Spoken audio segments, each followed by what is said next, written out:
প্রশিক্ষণ বিমানের কার্যক্রম জনাকীর্ণ শহরে কিভাবে হয় এমন প্রশ্ন তুলেছেন বিএনপির স্থায়ী কমিটির সদস্য গয়েশ্বর চন্দ্র রায়।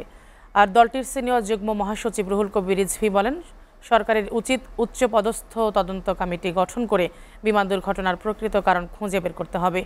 নিহত ও আহতদের সর্বোচ্চ সহযোগিতা করার জন্য সরকারের প্রতি আহ্বান জানান রিজভী। আব্দুল আহাদের প্রতিবেদন। রাজধানীর উত্তরায় বিমান দুর্ঘটনায় শিক্ষার্থী নিহত ও আহতের ঘটনায় দেশের মানুষের পাশাপাশি রাজনৈতিক অঙ্গনে শোকের ছায়া নেমে এসেছে।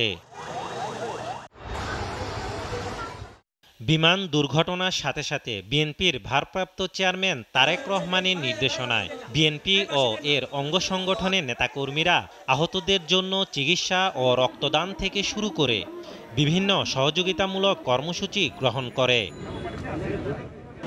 এরই ধারাবাহিকতায় দলটি তার কেন্দ্রীয় কার্যালয়ের সামনে স্বেচ্ছায় রক্তদান কর্মসূচি ও দোয়া মাহফিলের আয়োজন করে।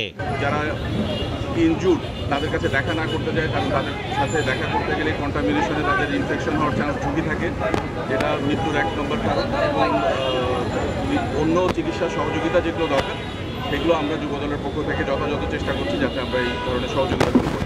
রক্তদান কর্মসূচিতে বিএনপির সিনিয়র যুগ্ম মহাসচিব অ্যাডভোকেট রুহুল কবির রিজভী প্রশ্ন রাখেন, বিমান দুর্ঘটনায় কারো দায়িত্বে অবহেলা আছে কিনা তা সরকারকে খুঁজে বের করার দাবি জানান। অন্তর্বর্তী সরকারের দায়িত্ব হচ্ছে একটি উচ্চ পর্যায়ের তদন্ত টিম করে সেটিকে তার আসল সত্য খুঁজে বের করা। দুর্ঘটনা যে কোনো সময়ই হতে পারে, দুর্ঘটনা বলে করে আসেন, এটা সত্য কথা, কিন্তু অনেক ঘটনাকে, পরিকল্পিত ঘটনাকে দুর্ঘটনা বলে যাতে চালিয়ে না নিয়ে যেতে পারে, এই কারণেই তদন্ত হওয়া দরকার বিষয়। আর দোয়া মাহফিলে দলের স্থায়ী কমিটির সদস্য গয়েশ্বর চন্দ্র রায় প্রশ্ন তোলেন, জনবহুল শহরে এমন প্রশিক্ষণ কেন? এর জবাব কে দেবে?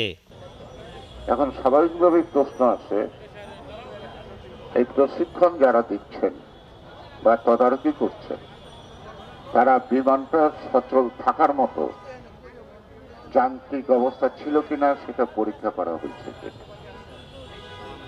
এই বিষয়গুলি এখানে কোনো ব্যক্তিগত, কোনো সমষ্টিগত না, এটা হলো জাতিগত, সমষ্টিগত। সরকারের পাশাপাশি দলীয় নেতাকর্মীদেরও সহযোগিতার হাত বাড়িয়ে দিতে আহ্বান জানান বিএনপির নেতারা। আব্দুল আহাদ, এসিটিভি, ঢাকা।